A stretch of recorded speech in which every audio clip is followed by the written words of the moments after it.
selamat siang semuanya. Selamat datang di Dewa Talks, high quality, trusted, and free webinar in Indonesia with passionate experts yang dipersembahkan oleh Dewa Web. Ini kita akan bahas mengenai Blogging for Brands 101, membangun brand authority dan conversion melalui blog.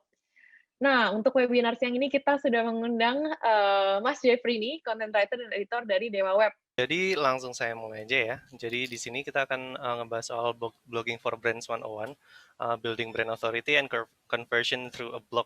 Jadi kurang lebih bahasannya nanti akan seputar gimana sih caranya bikin blog untuk sebuah bisnis. Jadi bukan untuk keperluan pribadi ya. Itu nanti karena approach-nya akan sangat berbeda, bikin blog buat bisnis sama buat pribadi. Tapi sebelum itu, saya mau perkenalan diri dulu. Tadi udah saya singgung sedikit mengenai saya, tapi sekarang saya akan perkenalan diri lebih proper. Jadi nama saya Jeffrey Adeyonata. Saya udah aktif sebagai content writer sejak tahun 2015, dan saat ini saya menjabat sebagai content writer and editor di Dewa Web. Nah, langsung aja kita bahas materinya. Nah, apa sih gunanya blog itu untuk sebuah perusahaan? Tentunya pasti perusahaan itu pinginnya apa ya? Pinginnya sales-nya nambah, perkembangannya cepat, sama ya semakin untung aja. Overall kan kayak gitu. Sebuah perusahaan itu kan tujuannya kayak gitu. Nah, manfaat blog sendiri untuk perusahaan dalam mencapai tujuan itu adalah yang pertama, meningkatkan traffic website. Karena dengan traffic website itu perusahaan bisa mendapatkan exposure juga di poin kedua. Jadi traffic website itu bukan cuma berarti semakin banyak yang klik website perusahaan, semakin banyak pendapatan yang nggak bisa kayak gitu kan. Jadi traffic itu harus diolah dulu. Nah, salah satu manfaat traffic itu adalah meningkatkan exposure perusahaan. Nah, exposure perusahaan ini apa sih? Exposure itu intinya seberapa terkenal sebuah perusahaan itu, seberapa dikenal perusahaan itu di kalangan target konsumernya. Dengan semakin banyak traffic, otomatis semakin banyak orang akan tahu tentang perusahaan itu. Terus yang ketiga ada memperkuat brand authority. Brand authority ini otoritas brand ya. Jadi reputasi brand dalam sebuah industri. Misalnya nih Dewa Web kan kita punya produk web hosting. Jadi otomatis authority kita di bidang web hosting dan server, mungkin VPS dan domain segala macamnya. Terus yang terakhir adalah nambahin conversion. Dan conversion ini nggak selalu tentang penambahan penjualan ya. Bisa jadi yang tadinya cuma pembaca blog, kemudian jadi calon pelanggan, yang tadinya calon pelanggan bisa jadi pelanggan membayar, yang tadinya pelanggan gratis bisa jadi pelanggan berbayar juga. Nah, kurang lebih 4 fungsi utama ini adalah alasan kenapa sebuah perusahaan itu bisa dan sebaiknya memiliki blog. Lanjut, yang kedua ini akan saya sentuh doang ya, nggak akan saya bahas secara mendalam, tapi ini adalah beberapa tools yang akan sangat membantu jika teman-teman ingin membuat sebuah blog untuk perusahaan atau sedang bekerja sebagai content writer untuk sebuah perusahaan. Beberapa tools ini, ada 6 di sini yang sudah saya masukkan, dan saya bagi berdasarkan perbedaan fungsinya. Yang pertama adalah SEMrush, Ahrefs, atau Ubersuggest. Ini ketiga tools ini bisa dibilang adalah ketiga tools terbaik untuk melakukan keyword research atau riset kata kunci. Jadi untuk menentukan kata kunci apa yang akan digunakan untuk sebuah blog. Yang kedua, Google Search Console. Google Search Console ini untuk monitor organic traffic. Jadi sebuah tools dari Google sendiri gitu. Jadi semua klik-klik yang masuk ke website kalian dari halaman pencarian itu bisa di-track di sini. Yang ketiga, Yoast SEO. Ini adalah sebuah plugin untuk WordPress yang fungsinya adalah ngasih masukan. Kayak misalnya kalian lagi nulis artikel, ada kurang apa? Dari segi SEO itu kurang apa? Jadi misalnya judulnya kurang bagus, kurang ada gambar, kurang ada internal link, dan sebagainya. Terus yang keempat, Google. Google ini sangat berfungsi untuk nyari tahu apa aja sih yang dicari sama orang-orang. Jadi kan misalnya kalian lagi nyari sesuatu di Google, nanti di bawah pasti akan muncul kayak orang-orang juga bertanya apa. Dan keyword-keyword ini bisa jadi ide-ide untuk kalian apabila kalian sudah mentok kayak udah nggak bisa nemuin kata kunci lagi. Yang kelima, Google Trends. Ini untuk monitor trending topics yang sedang sering dicari di Google. Jadi ini terutama sangat berguna jika blognya itu berupa blog blog news yang mungkin berita terbaru, mungkin tren-tren terbaru, blog semacam BuzzFeed atau semacam Vice itu sangat sangat membantu Google Trends ini. Yang keenam adalah One-Click SEO Meta. Ini adalah uh, extension untuk Google Chrome yang bisa ngecek struktur konten dari sebuah halaman. Terus itu tadi tools-toolsnya. Ini toolsnya entirely optional ya. Jadi benar-benar bukan sebuah kewajiban untuk memiliki tools-tools ini karena emang sebagian ini adalah tools berbayar. Nah, ini bukan kewajiban dan bukan berarti kalau kalian nggak punya tools ini nggak bisa nulis blog untuk sebuah perusahaan atau buat bisnis kalian. Nah, sebelum kita mulai bahas tentang gimana sih caranya bikin blog untuk perusahaan itu, kita harus tentuin dulu apa sih tujuannya konten blog itu. Nah, di sini saya biasanya membagi tujuan konten itu jadi 4. Yang pertama brand awareness, yang kedua brand authority, yang ketiga conversion, dan yang terakhir loyalty. Nah, brand awareness ini seperti yang saya bahas di awal tadi, ini ngenalin perusahaan, ngenalin nama perusahaan, caranya gimana? Dengan menjangkau topik-topik yang lebih umum. Jadi misalnya Dewa Web nih, kita kan kerjanya di bidang web hosting. Kalau kita nulis web hosting aja, pasti kan orang-orang nggak akan tahu nama kita. Karena web hosting sendiri itu konsep yang nggak terlalu umum, yang nggak dikenal oleh masyarakat luas. Nah, gimana caranya kita ngenalin brand Dewa Web ini ke masyarakat yang lebih luas? Dengan nulis tentang topik-topik yang lebih umum. Misalnya kayak gimana sih cara bikin website, terus gimana sih cara hapus akun Instagram mungkin, gimana sih cara ngilangin, cara nemuin file yang udah nggak sengaja kehapus, kayak gitu-gitu. Itu kan topiknya lebih general, tapi masih dalam satu lingkup, yaitu lingkupnya website, Internet of Things, atau IoT.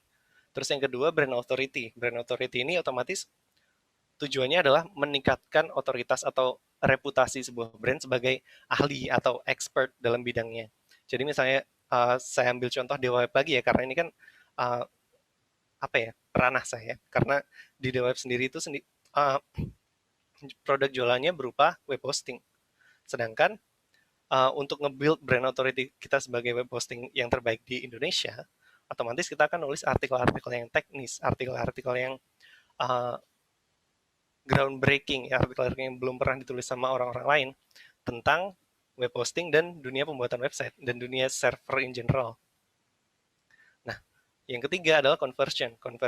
Konten yang tujuannya untuk meningkatin conversion otomatis akan menempatkan sebuah produk perusahaan itu sebagai solusi terbaik dari suatu masalah. Jadi semua isi konten tersebut akan akan disusun supaya brand produk tersebut supaya produk dari brand tersebut terlihat lebih bagus, terlihat sangat kayak jadi yang terbaik gitu loh. Jadi orang-orang yang baca itu akan otomatis, oh ya bener juga ya, oh ya gue butuh produk ini nih, kayak gitu. Terus yang keempat adalah loyalty. Nah, setelah brandnya dikenal banyak orang, setelah brandnya dikenal sebagai expert di bidangnya, dan setelah orang-orang yang baca blognya udah mulai membeli produknya, otomatis tujuan terakhir adalah gimana caranya supaya orang-orang tersebut nggak pergi, nggak pindah-pindah ke brand lain. Nah, caranya adalah meningkatkan kesetiaan pembaca dengan menyediakan bahasan yang terkait.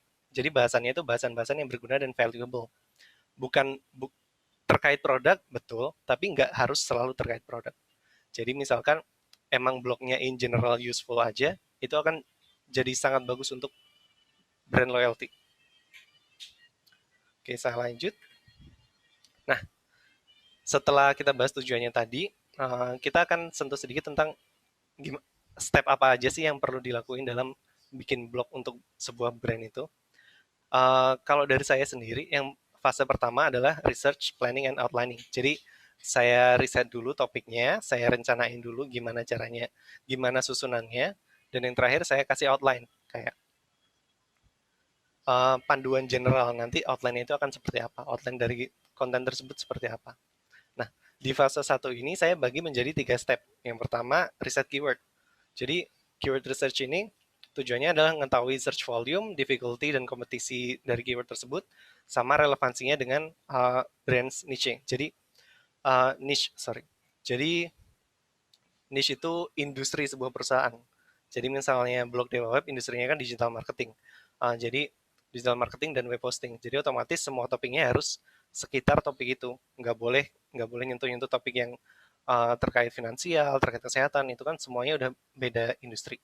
Yang kedua adalah research SERPs. SERPs ini adalah kepanjangan dari Search Engine Result Pages. Jadi halaman hasil pencarian mesin mencari. Jadi misalnya kalau kalian ngetik sesuatu di Google, nyari sesuatu, halaman yang pertama kalian lihat itu namanya SERP, Search Engine Result Page. Jadi di SERP ini tujuannya adalah ngetahuin content structure, comprehensiveness, sama readability and search intent. Ini akan saya bahas di slide selanjutnya, jadi sekarang saya sentuh dulu aja. Terus yang ketiga, ini optional banget sih, ini lebih ke preferensi saya pribadi. Jadi step ketiga saya selalu compile relevant links and media. Jadi semua link sama semua media yang akan saya pakai itu saya compile dulu jadi di satu tempat supaya nanti waktu penulisannya kan saya nggak perlu lagi nyari-nyari semuanya karena semuanya udah disiapin sebelumnya. Nah, ini step pertama dari fase 1 tadi. Jadi riset kata kunci. Riset kata kunci tentunya cari kata kunci yang tepat biar konten kita ini bisa muncul di halaman pencarian di Google. Karena jujur aja kayak emang ada mesin pencari lain, cuma 95% orang itu pasti pakai Google. Nah, dari pencarian kata kunci ini, kita apa aja sih yang perlu kita lihat? Yang ini ada yang di sini. Jadi apa sih tujuan orang cari kata kunci tersebut? Terus apakah volume pencariannya cukup besar? Terus yang ketiga, gimana sih tingkat kompetisi di halaman utama? Jadi misalnya kalau halaman pertama itu udah kompetisinya kuat banget, misalnya blog-blog terkenal semua, dan kalian baru merintis blognya, otomatis itu bukan jadi ide yang bagus, bukan kata kunci yang sebaiknya diincar. Terus yang keempat, ada variasi kata kunci pencarian. Kalau kalian ingin mencari satu kata kunci tapi kompetisinya udah terlalu sulit, otomatis kalian harus cari variasinya. Mungkin menggunakan kata yang berbeda, mungkin menggunakan kalimat yang lebih panjang, mungkin menggunakan persamaan kata.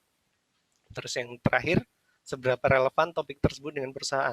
Meskipun semua tujuan di atas sudah tercapai, tapi kalau topiknya nggak relevan dengan perusahaan yang kita bikin blognya, ya nggak ada gunanya juga. Karena itu nanti justru akan mengurangi reputasi brand tersebut di niche itu. Jadi misalnya brandnya di niche digital marketing, terus kalian nemu keyword yang sangat potensial di niche mungkin olahraga, otomatis reputasi brand ini sebagai brand digital marketing akan menurun karena di dalam blognya ada konten yang berupa olahraga, nggak ada hubungannya. Jadi ini adalah hal-hal yang perlu diperhatikan dalam memilih satu kata kunci. Nah, step kedua itu adalah SERP research. Jadi kita ngintip hasil halaman pencarian pertama. Jadi di halaman pertama itu ada apa aja sih kontennya kalau kita nyari sebuah kata kunci. Nah, untuk menyesuaikan konten kita dengan niat orang dalam mencari sebuah kata kunci, misalnya kalau kalian cari kata kunci beli mobil bekas, otomatis niat kalian orang bisa berasumsi kalau niat kalian itu adalah mau beli mobil bekas gitu. Jadi bukan kayak nyari rekomendasi mobil bekas, bukan bukan nyari cara ngerawat mobil bekas, itu kan semuanya ada kata kuncinya sendiri. Nah, ini adalah yang disebut search intent. Jadi niat kalian dalam mencari sebuah kata kunci, niat orang-orang dalam mencari sebuah kata kunci di Google. Nah, di sini saya membagi search intent itu menjadi 4. Jadi cara menganalisa niat orang mencuri itu saya bagi jadi 4. Jadi 4 elemen ini saya lihat di halaman pertama hasil pencarian untuk sebuah kata kunci. Jadi yang pertama content type, ada blog post, video, kategori, product, landing pages. Terus content format, how to, tutorial, list, editorial, sama tools. Content style, image, videos, text. Sama yang terakhir, content angle adalah benefit yang ditawarkan dari sebuah konten. Nah, di sini sudah saya tandain, misal sudah saya tandai konten-konten seperti apa aja yang sebaiknya dieksekusi untuk sebuah blog.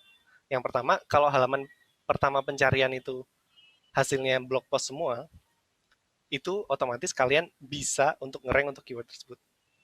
Dan konten formatnya, kalian bisa sesuaikan aja. Jadi misalnya di halaman pertama, kalian cari cara merawat mobil bekas. Terus ada 5 rekomendasi. 5 rekomendasi tentang gimana sih cara ngerawat mobil bekas. Itu kalian bisa ikutin format-format itu agar konten kalian punya potensi lebih besar untuk ngerank di halaman 1 Google.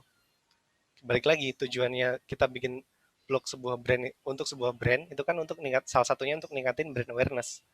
Kalau kalian bikin blog tapi nggak bisa nongol di halaman satunya Google, ya buat apa? Kan brand awarenessnya nggak dapat. Dan kalau brand awareness aja udah nggak dapat, otomatis brand authority, conversion itu semuanya nggak akan dapat juga. Jadi yang paling penting adalah brand awareness dan gimana cara untuk mencapai brand awareness itu, gimana caranya kalian bisa ngerengin artikel kalian di halaman satu. Nggak usah posisi satu dulu, halaman satu dulu. Kalau udah dia masuk halaman satu, barulah disesuaikan lagi kontennya, di-upgrade kontennya, agar bisa ke posisi satu. Oke, itu tadi sekilas soal search intent ya. Nah, selanjutnya, saya akan mengasih sedikit gambaran tentang proses keyword research yang saya lakukan untuk developnya. Jadi yang pertama, misal nih, teman-teman kerja untuk sebuah perusahaan atau punya bisnis tentang jual beli mobil bekas. Otomatis secara logikanya kalian ingin mencari keyword mobil bekas, kalian ingin nama brand kalian nongol ketika orang nge-search mobil bekas di Google. Nah, ini saya pakai tools namanya SEMrush, tapi teman-teman nggak perlu punya tools ini juga sih, tapi sangat membantu jika kalian punya. Nah, di sini saya cari coba keyword mobil bekas, kayak gimana sih statistiknya. Nah, di sini ternyata volumenya besar, benar 74.000. Itu pencarian dalam 1 bulan terakhir ya. Ada 74.000, otomatis itu trafficnya sangat besar kan, karena ada 74.000 orang yang nyari keyword ini. Tapi keyword ini nggak recommended karena satu, di sini ada keyword difficulty-nya besar. Kalau teman-teman bisa lihat di bawahnya volume, keyword difficulty-nya besar, 58%. Kalau di atas 40, itu saya sudah personally, di atas 40 itu udah sangat sulit untuk ngerank di halaman 1.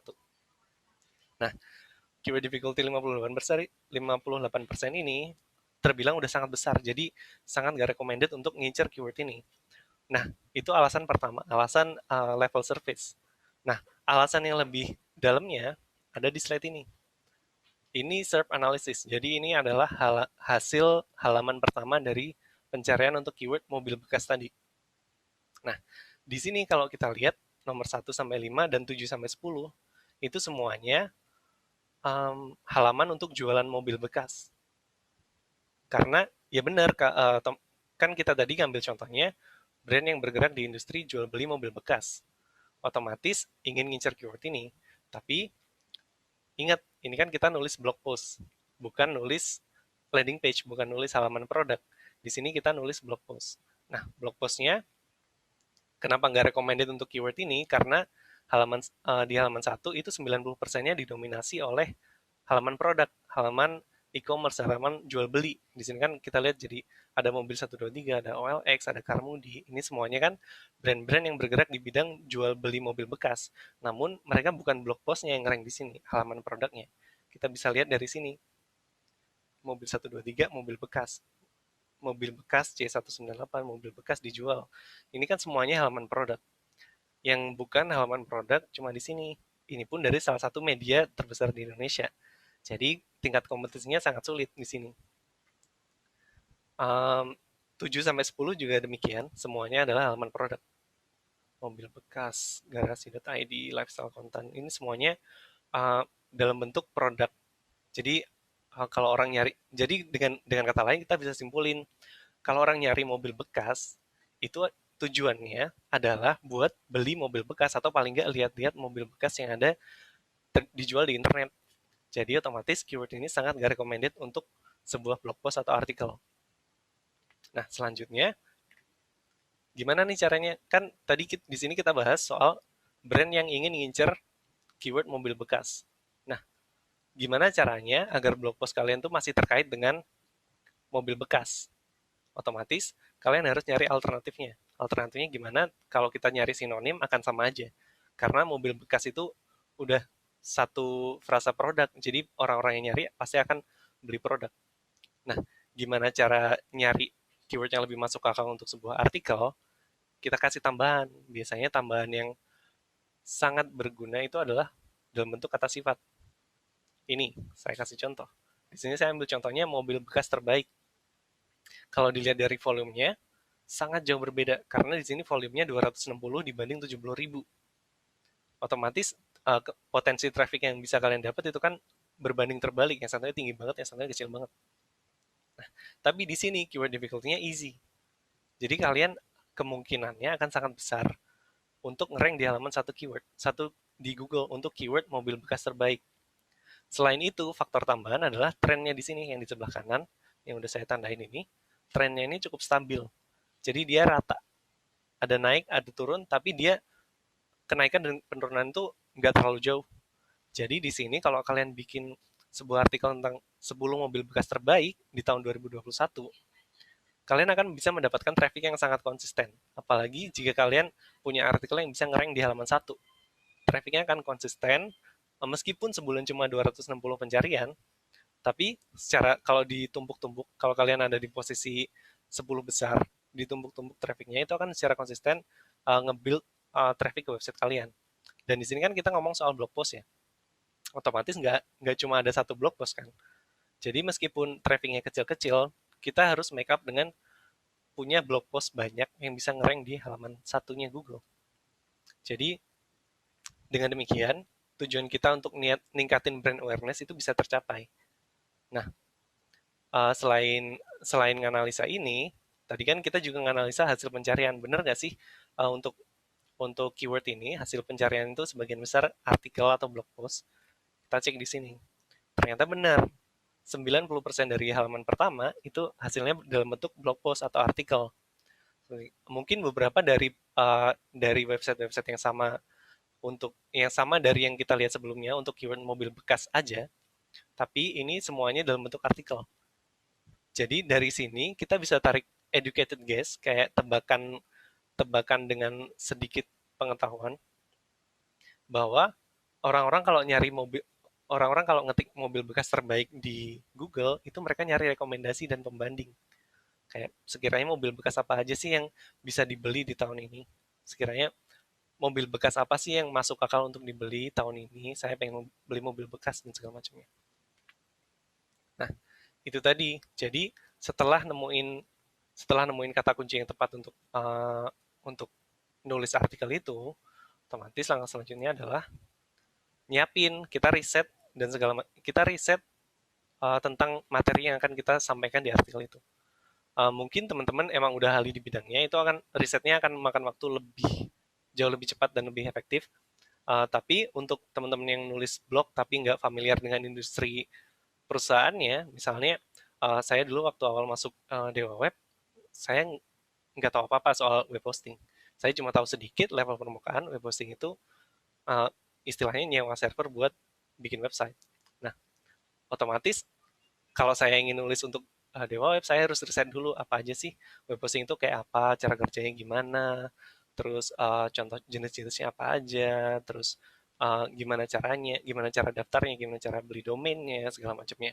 Nah, sama untuk nulis artikel yang efisien, semuanya harus disiapin di awal, termasuk yang pertama materi, of course, materinya harus dipahami dulu. Terus yang kedua, kalau kalian punya artikel dalam bentuk list, misalnya, uh, uh, contohnya di sini kan mobil bekas terbaik, misalnya ada 10 mobil bekas terbaik, itu tulis dulu mobilnya apa aja, kelebihannya apa aja, kekurangannya apa aja, terus sumber informasinya itu dari mana aja, itu semuanya dikompil jadi satu dokumen. Nah, terus setelah itu semua sumber informasi yang di-compile, kita nyari ada nggak sih artikel lain di blog kita yang relevan sama konten di situ. Jadi misalnya kalian bikin artikel soal mobil bekas terbaik di tahun 2021. Yang pertama misalnya Toyota Avanza. Toyota Avanza kenapa sih bagus? Karena di situ mesinnya baru, terus perawatan mesinnya mudah. Nah, misalnya kalian punya artikel lain soal perawatan mesin, dan di keyword perawatan mesin itu, di kata-kata perawatan mesin itu, kalian kasih link ke artikel itu. Nah, ini adalah yang namanya anchor text. Ini akan saya sentuh nanti. Terus yang ketiga, link penting yang ketiga adalah halaman produk. Halaman produk dan penawaran khusus. Ini saya kasih bintang, karena mungkin nggak semua topik bisa di link ke halaman produk. Bukan, kan misalnya kalau perusahaannya bergerak di bidang jual beli mobil bekas, terus kita punya artikel soal mobil bekas, otomatis itu kan bisa di link ke halaman produknya. Tapi kalau kita bahas soal perawatan mesin, artikel kita bahas soal perawatan mesin, otomatis kita nggak akan sangat maksa kalau kita kasih link ke halaman produk. Misalnya produk kita soal jual beli mobil bekas, itu akan lebih nggak masuk akal. Jadi hal-hal seperti ini yang biasanya harus di logic dulu. Kira-kira pantas nggak ada link ke halaman produk di artikel ini? Kalau nggak pantas, ya jangan. Intinya, sekarang search engine tuh lebih mengkombinasikan antara metadata. Metadata itu semua informasi yang ada di artikel yang dibaca oleh mesin, tapi juga bagaimana pengalaman orang yang baca halaman itu. Jadi sekarang kita nggak bisa mentang-mentang dulu kalau ngomong 5 tahun, 7 tahun yang lalu, SEO itu semuanya soal keyword dan dapat link dan optimasi kata kunci. Tapi sekarang udah beda, semuanya udah lebih ke user centric. Jadi semuanya lebih diorientasikan ke pembacanya. Maka dari itu kita nggak boleh maksain naruh-naruh link di tempat yang nggak semestinya ditaruh. Terus yang kedua ada media. Media ini bisa berupa screenshot, ilustrasi, infografis, atau video yang relevan untuk artikel-artikel tersebut. Terus yang ketiga yang perlu disiapkan adalah anchor dan alt text. Ini biasanya kalau untuk brand saya rekomendasikan untuk punya satu dokumen yang intinya ngasih anchor text yang ditujukan untuk sebuah halaman tertentu. Misalnya untuk halaman utama homepage perusahaan itu anchor text-nya apa? Anchor text itu mungkin kalau teman-teman nggak tahu, misalnya kalian baca satu kalimat, di tengah-tengah kalimat itu ada link yang bisa diklik, itu namanya anchor text. Nah, ini anchor text dan alt text yang dipakai untuk link-link yang kita pakai tadi, yang pertama random anchor text untuk external link. Jadi misalnya informasi yang kita ambil kan otomatis nggak cuma dari kita sendiri, kita kan nggak mungkin tahu semuanya tuh. Jadi mungkin kita ngambil informasi beberapa dari jurnal lain, beberapa dari website lain, itu kita sebaiknya kasih random anchor text. Random anchor text ini apa? Nanti akan saya bahas di slide selanjutnya.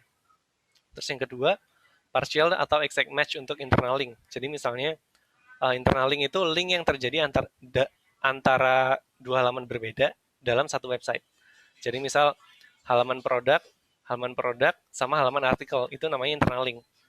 Tapi maksudnya internal link itu masih dalam satu website. Nah, partial exact match ini adalah partial atau exact match adalah keyword yang kita incar untuk halaman tersebut. Misalnya, tadi kan kita bahas contohnya, kita mau nge-link ke artikel cara perawatan mesin. Otomatis kita harus pakai kata-kata tersebut, kayak cara perawatan mesin, baik tersusun secara rapi, maksudnya cara perawatan mesin atau cara mudah untuk merawat mesin, itu kan sama-sama. Maksudnya artinya sama. Jadi untuk dua kata kunci itu bisa digunakan untuk target salah satu halaman yang ada di website kita. Nah, partial exact match ini, partial itu adalah yang match-nya cuma sebagian. Jadi kayak cara mudah merawat mesin. Itu kan nggak 100% keyword yang kita incar. Kalau exact match itu cara merawat mesin. Itu ada keyword yang exact yang benar-benar kita incar.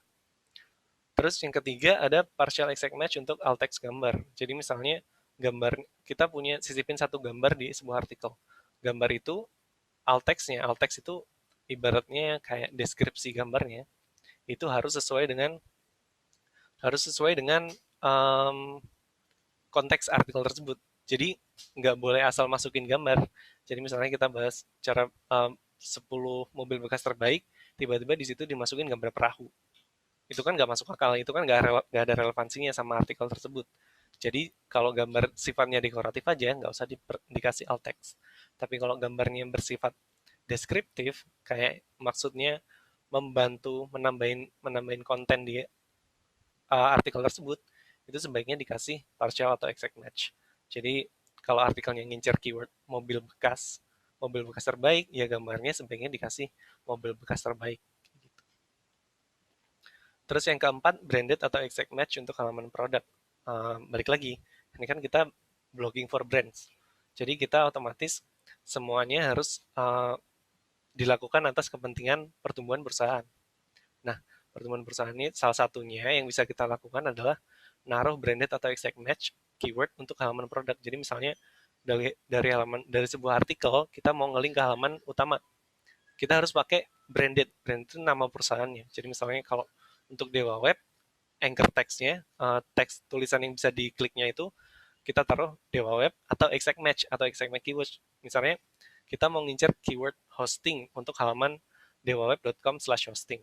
Jadi otomatis semua link yang mengarah ke halaman itu kita akan taruh di kata hosting. Oke, itu tadi soal ini step 1, V1 kurang lebih seperti ini. Nah, ini ada penjelasan singkat soal tipe-tipe anchor text.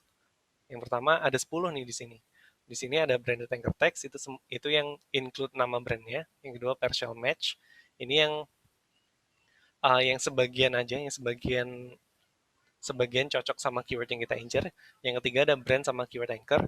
Ini gabungan antara nama brand sama keyword yang kita incer.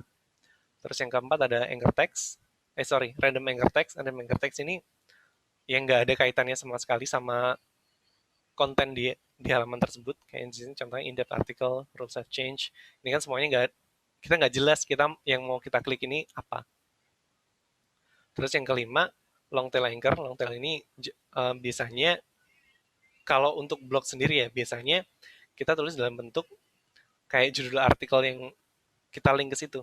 Kayak why duplicate content is bad for SEO. Ini kan udah bisa jadi judul sebuah artikel gitu loh. Jadi cukup jelas apa yang akan kita klik. Nah, ini long tail anchor ini biasanya volumenya lebih sedikit, volume pencariannya lebih sedikit, tapi akan lebih potensial untuk kita ngerank.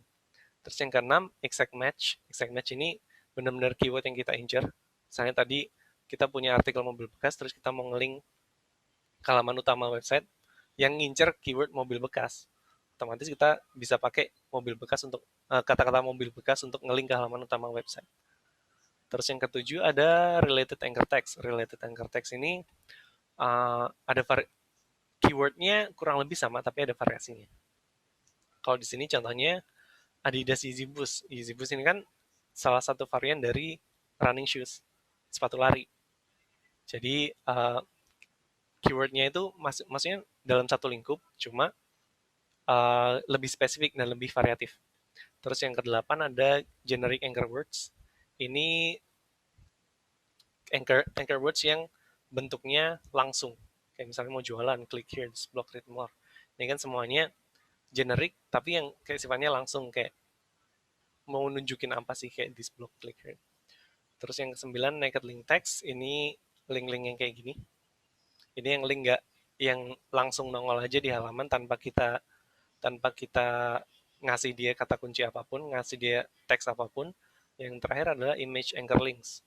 Ini adalah anchor links itu alt text. Jadi kayak keterangan dari gambar-gambar yang kita gunakan di sebuah artikel. Oke, ini adalah kayak gambaran sekilas tentang anchor links. Oh ya, materi ini saya ambil dari postnya SEMrush. Jadi kalau kalian mau nyari penjelasan lebih lengkapnya bisa cek LinkedIn-nya SEMrush. Nah, itu tadi baru fase 1 loh. Fase 1 dalam penulisan konten untuk artikel blog. Kayaknya kan udah banyak banget yang harus dilakuin itu loh. Kenapa sih kayak why bother? Nah, balik lagi kita branding untuk blog. Blog untuk brand. Jadi tujuannya kita ngelakuin semua hal itu adalah gimana biar artikel kita ranknya tinggi di halaman pencarian. Terus yang kedua, meningkatkan potensi untuk mendapatkan rank 0 atau rank 0 atau feature snippet bahasa kerennya.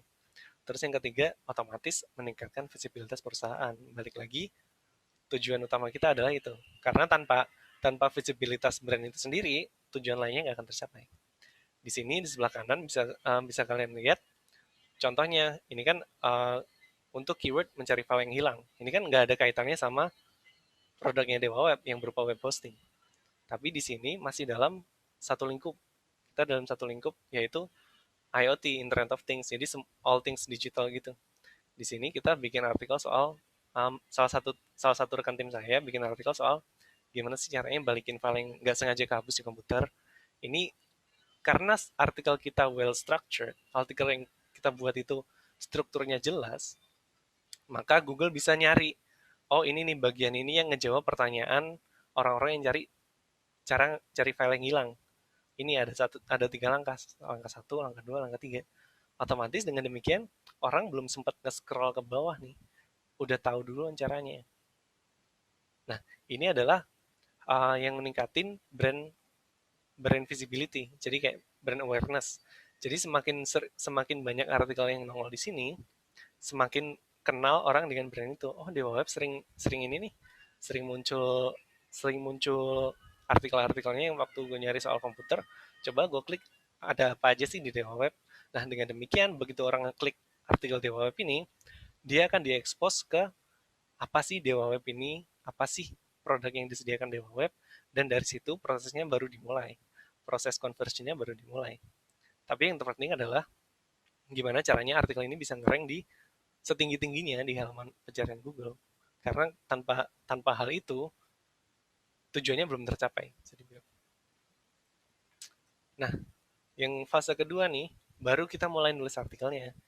Tapi penulisan artikel ini nggak akan sesulit yang dipikirkan ya, karena semua langkah-langkah sulitnya itu udah ada di fase satu tadi, yang preparation gitu, itu tadi semuanya udah disiapkan kan. Jadi yang kedua kita tinggal nulis artikelnya.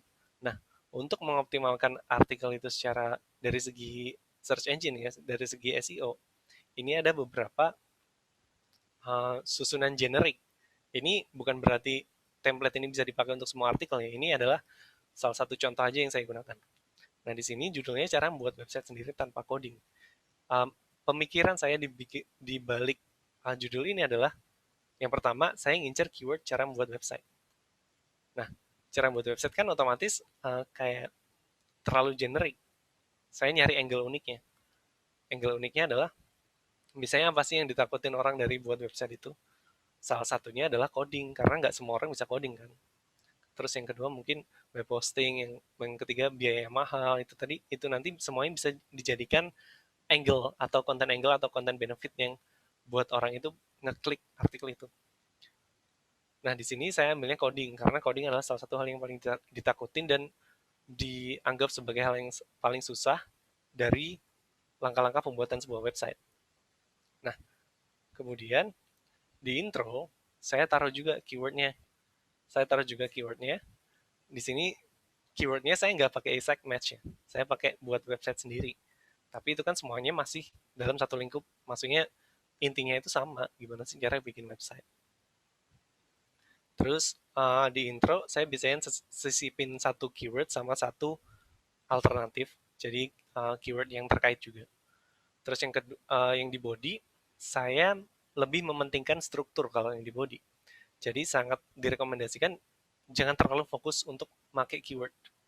Jangan terlalu fokus untuk ngulang-ngulang keyword supaya banyak keywordnya. Itu udah nggak recommended. Jadi keyword stuffing itu udah nggak recommended. Nah, di sini, sorry. Jadi tujuannya bikin artikel yang well structured, yang strukturnya jelas kayak gini, balik lagi buat mencapai hasil ini, hasil yang ada di sebelah kanan ini. Hasil ini bisa bisa muncul di halaman pencarian karena artikelnya distruktur sedemikian rapinya. Jadi mesin itu pun bisa ngebaca, oh artikel ini, bagian ini menjawab pertanyaan soal ini. Jadi begitu juga kalau teman-teman mau nulis artikel untuk sebuah blog, bisa dipakai konsep seperti ini. Jadi strukturnya lebih dipentingkan daripada keywordnya. Jadi jangan mentang-mentang keywordnya cara membuat website itu nanti diulang-ulang semuanya di hampir di setiap paragraf ada, itu sangat nggak recommended. Jadi lebih pentingkan strukturnya, karena dengan struktur ini kemungkinannya akan lebih besar untuk mendapatkan peringkat tinggi di Google.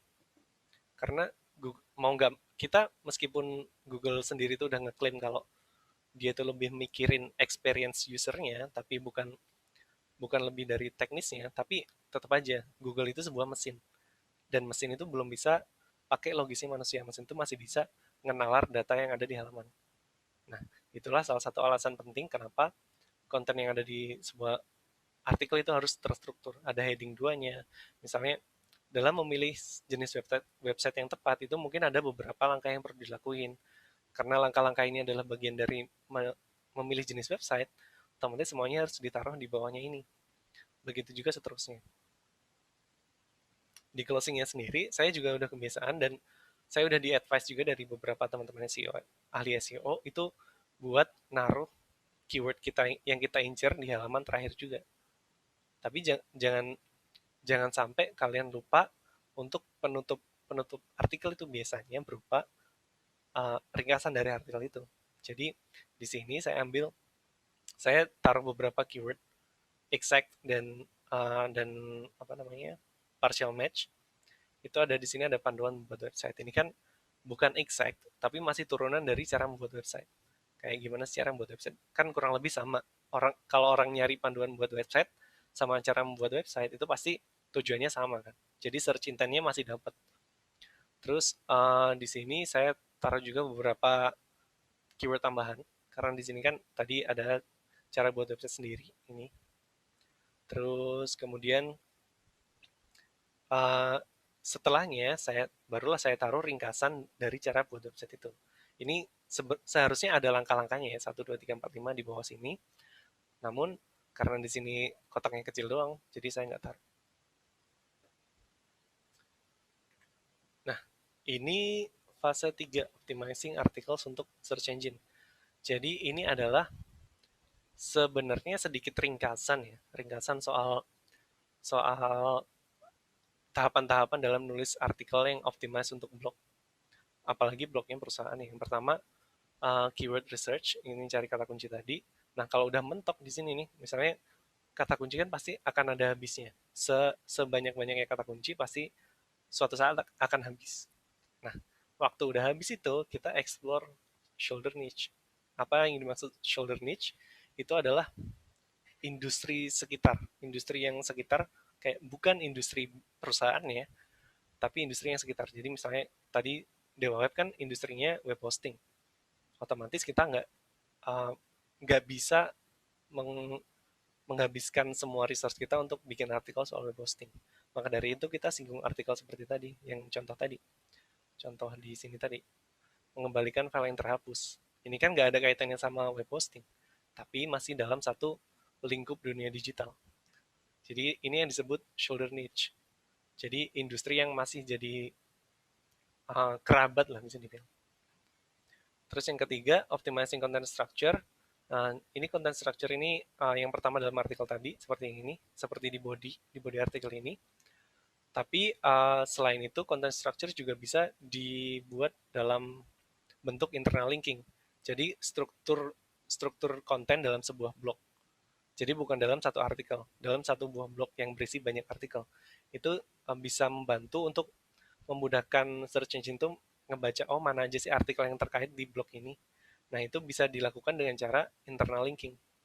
Internal linking ini yaitu tadi, nge-link ke artikel-artikel terkait. Jadi mesin pencari itu bisa, jadi botnya Google itu bisa ngebaca, oh artikel ini masih nyambung sama artikel yang itu. Artikel itu nyambung lagi sama yang ini lagi. Jadi semuanya itu terkait dalam satu cluster gitu.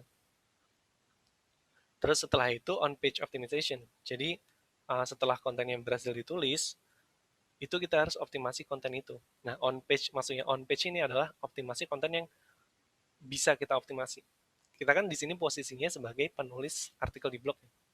Jadi kita nggak punya akses ke kodenya, nggak punya akses ke servernya, nggak punya akses ke itu kan udah beda ranah, itu kan ranah teknis. Nah, on page ini konten-konten yang bisa kita optimasi di halaman itu, misalnya kayak ukuran gambar, terus resolusi video, terus anchor text, itu kan semuanya bisa dioptimasi. Terus keyword, penempatan keyword, terus anchor link, itu semuanya masuk dalam bagian on page optimization. Karena kita sebagai blog writer, kita punya akses ke konten-konten itu. Tapi beda artinya kalau udah masalahnya kayak websitenya lemot, websitenya di modnya lama, itu udah beda cerita, itu kan udah urusan teknis. Terus langkah terakhir yang nggak boleh banget dilewatin adalah update konsisten. Jadi artikel-artikel yang kita tulis itu semuanya harus tetap relevan. Kita bikin evergreen. Jadi misalnya di beberapa kasus mungkin kayak tutorial-tutorial yang terkait sama sebuah software atau sebuah produk tertentu, misalnya cara hapus akun Instagram atau cara bikin website baru, itu kan pasti akan ada perubahan dari Instagramnya atau mungkin dari WordPress atau mungkin maksudnya artikel-artikel dengan topik yang mungkin berubah, itu ada baiknya selalu dicek setiap mungkin 1 bulan sekali untuk memastikan kontennya itu masih benar-benar update. Jadi dengan consistently updating konten, itu blog kalian bisa tetap relevan. Jadi orang-orang yang ngebaca itu tetap menemukan value dari artikel tersebut. Jadi orang ngebaca, oh iya nih, gue masih panduannya masih bisa, masih bener. Tapi beda lagi kalau orang ngebaca, terus orang mau menerapkan apa yang kalian tulis di situ untuk dari mereka sendiri. Misalnya cara bikin website, oh ternyata nggak bisa nih pakai cara ini, udah nggak ini, udah nggak bagus caranya. Otomatis orang itu akan nyari artikel lain yang lebih bagus. Nah artikel yang lebih bagus itu akan jadi lebih kuat dibanding artikel kalian yang nggak diupdate. Nah ini dia adalah 6 langkah dalam brand blogging. Jadi, 6 tahapan dalam brand blogging yang optimize. Jadi, optimizing artikel untuk search engine, tapi di sini lingkupnya lingkup blog, bukan untuk lingkup blog pribadi. Lingkup brand, bukan untuk blog pribadi. Nah, yang terakhir adalah gimana sih caranya artikel-artikel kita itu bisa lebih bermanfaat untuk brand dari segi authority dan conversion. Yang pertama, ini pastikan setiap brand punya guideline yang berbeda. Setiap perusahaan punya target marketnya sendiri. Jadi jadi tips yang saya kasih di sini, tipsnya yang berbentuk sangat general. Yang pertama, avoid buzzwords. Jadi se sejago-jagonya kalian dalam sebuah topik, jangan sampai kalian menggunakan buzzwords. Buzzwords ini adalah kata-kata yang teknis, jargon-jargon teknis yang nggak semua orang ngerti. Jadi sebisa mungkin kalian tuh nulis buat orang awam, anggap aja kayak gitu. Jadi orang awam ini tujuan nulis dengan gaya bahasa seperti ini adalah biar semua orang tuh bisa baca. Jadi mau baik itu orang yang udah berpengalaman dalam satu topik, orang yang melek teknologi, orang yang buta teknologi, orang yang melek internet, orang yang nggak tech savvy, itu semuanya bisa baca. Terus yang kedua, cut to the chase, alias to the point. Semakin pendek artikel, semakin ringan dan mudah dipahami. Jangan tergiur sama jumlah artikel dengan jumlah kata yang banyak. Jumlah kata itu nggak ada relevansinya sama kualitas sebuah artikel. Semakin cepat kalian bisa ngasih tahu seseorang kayak caranya ngelakuin ini tuh dengan langkah 1, 2, 3, 4, 5, 6. Udah selesai. Kalau mereka paham, ya berarti kontennya bagus. Kalau nggak paham, ya berarti kontennya kurang jelas. Kayak gitu. Kalau saya sendiri biasanya setelah nulis artikel, saya baca ulang lagi 3 kali. Dalam 3 kali itu biasanya artikelnya udah jadi 50-75% dari panjang originalnya. Terus yang ketiga, understand the purpose. Nggak semua konten, nggak semua artikel itu bisa diarahin langsung ke peningkatan penjualan atau semakin banyak visit ke halaman homepage. Itu nggak nggak semua artikel bisa kayak gitu. Maka dari itu, kita tadi di awal pahamin dulu tujuannya bikin artikel itu apa sih. Kita harus pahami dulu benar-benar itu. Jadi dalam pembuatan artikel semuanya akan lebih terarah. Jadi pemikiran kita selama membuat artikel itu lebih terarah gitu aja. Nah, kalau kalian udah bisa memahami semua ini, bisa bisa nerapin 3 poin ini, saya nggak bisa janjiin apa-apa, tapi yang jelas artikel kalian akan jauh lebih berkualitas. Gitu.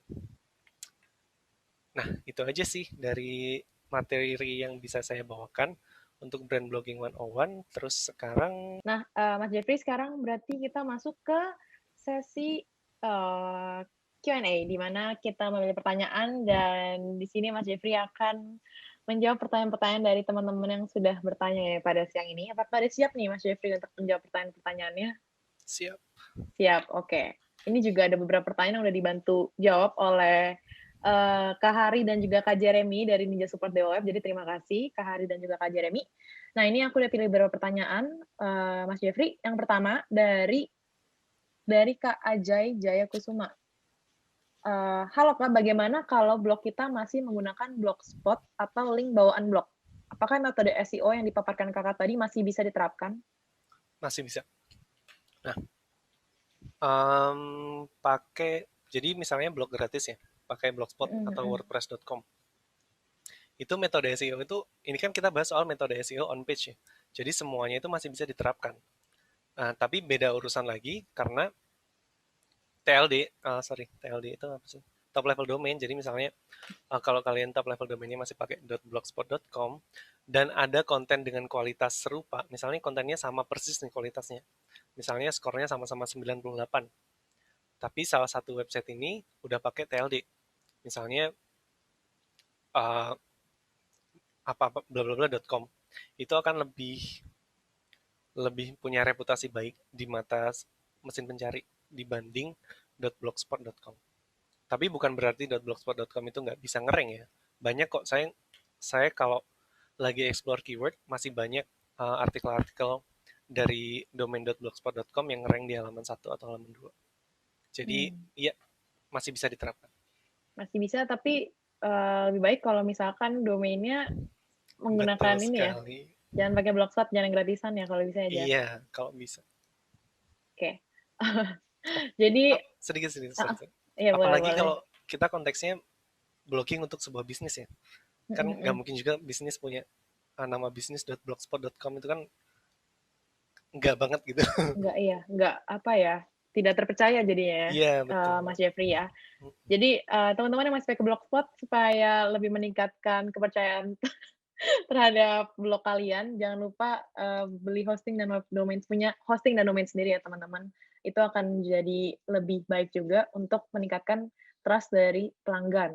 Oke, pertanyaan selanjutnya dari Kak Boni Sisanto. Untuk artikel yang sudah terlanjur publish, apa sebaiknya kita take down dulu kalau mau mengedit strukturnya atau kita edit postingannya saja tanpa di-delete agar tetap terindeks record Google? Personally, saya lebih rekomen untuk edit artikelnya. Edit artikelnya itu dalam artian maksudnya postingannya yang sama, semuanya strukturnya dirubah. Dan setelah perubahan itu di apply, di update gitu maksudnya, cepet-cepet ke Google Search Console buat request indexing. Jadi biar perubahan kalian itu bisa terbaca sama Google. Kalau untuk take down artikel itu ini case by case ya. Jadi nggak semua kasus bisa dipakai kayak gini. Cuma kalau kalian sampai ngerubah Slack itu apa sih URL yang ada di artikel itu loh. Slacknya misalnya dewaweb.com/blog/judul artikel gitu kan. Kalau udah ngerubah Slack itu saya rasa nggak ada bedanya antara kalian update link yang sama terus di redirect atau edit post yang sama terus redirect atau bikin artikel baru terus redirect itu nggak ada bedanya. Jadi lebih baik diedit aja, cuma sebisa mungkin hindari edit Slack, edit URL artikel itu. Oke, jadi, lebih baik edit on page-nya langsung aja ya, Iya Mas betul. Jeffrey ya.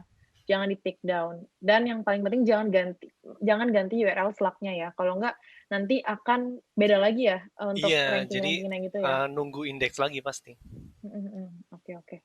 Seperti itu ya Kak Boni Sisanto, semoga terjawab. Pertanyaan selanjutnya dari Kak Maseko Yudhistira Wibowo. Banyak artikel mensyaratkan minimal 500 kata, padahal tadi disampaikan sesingkat mungkin. Apakah, kalau misalkan kita buat misalkan artikel di bawah 500 kata, itu masih memungkinkan nggak sih untuk masuk ke search engine, khususnya di page one, Jeffrey? Jeffrey masih diem yuk.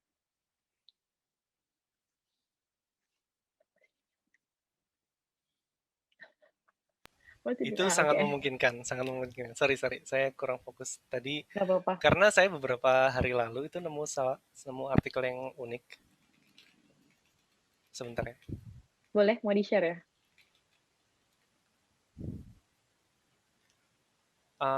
Saya mau share. Ini kan tadi terkait soal jumlah kata dari satu artikel ya. Mhm. Saya mau share screen sebentar. Tadi Mas siapa yang nanya? Mas Eko. Mungkin sekalian jawab pertanyaan ini juga kali, Mas Jeffrey, karena masih satu ranah. Dari Kak Umi Caira Tunisia tanya, maksimal jumlah keyword juga sekalian kali ya, Jeffrey. Berapa sih Oke. dalam satu artikel? Jadi saya tadi ngetik cara logout akun Mobile Legends. Karena kapan hari kan saya sempat bikin artikel soal game gitu kan. Saya lihat halaman pertama. Dia ngerank di posisi pertama loh ya. Ini saya pakai incognito. Kelihatan kan layarnya? Ya, Kelihatan. saya pakai incognito. Di sini yang ngerank di halaman pertama ada intro sini. Sisanya gambar. Ada 100 kata, mungkin nggak ada. Jadi bukan berarti artikel pendek itu nggak bisa ngerank di halaman satu. Pasti bisa. Tergantung masih ada banyak faktor lain yang maksudnya yang bisa mempengaruhi peringkat sebuah artikel. Jadi kalau artikel-artikel yang biasanya minimal 500 kata, minimal 1000 kata, itu sebenarnya cuma pembanding aja, pembanding misalnya kalau saya nyari lagi cara logout akun Mobile Legends,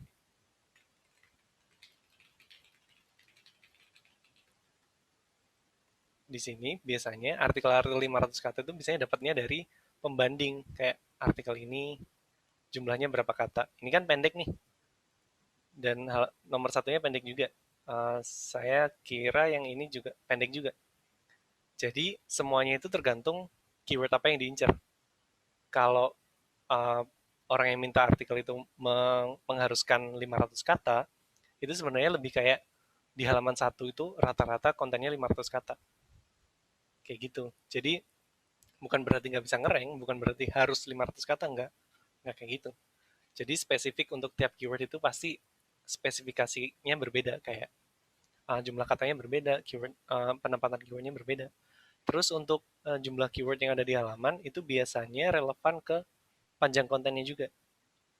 Makanya itu biasanya akan lebih recommended kalau pakai tools kayak Yoast SEO. Itu kalau kalian nulis di blog WordPress itu sangat mudah, gratis juga bisa dipakai. Jadi di situ kalian akan dikasih batasan kayak berapa kali jumlah keyword kalian bisa dipakai dalam satu artikel. Itu kan tergantung panjang artikelnya. Tapi jangan jadikan itu patokan, karena itu kan patokannya cuma kira-kira, kayak hasil dari compile sekian banyak artikel dan diambil kesimpulan, oh artikel 1000 tuh keywordnya maksimal ada 20 kayak gitu. Itu jadi sebenarnya nggak ada batasan berapa keyword yang harus ada, nggak ada batasan maksimal atau minimalnya. Cuma yang penting masuk akal aja. Gitu. Oke, thank you Mas Jeffrey untuk jawabannya. Kalau teman-teman ingin mulai membuat blog, langkah pertama yang saya sangat rekomendasikan adalah memilih satu niche. Jangan bikin blog gado-gado, alias blog yang topiknya campur-campur. Kecuali kalian ingin benar-benar gado-gado itu semuanya ada. Contohnya gado-gado dalam satu industri. Misalnya kalau kalian mau bikin blog teknologi kan masih bisa dibagi lagi jadi kayak gadget, terus ada konsol, mungkin ada komputer, mungkin ada laptop. Tapi maksudnya gado-gado nggak apa-apa, tapi jangan sampai gado-gado yang beneran gado-gado yang di luar industri.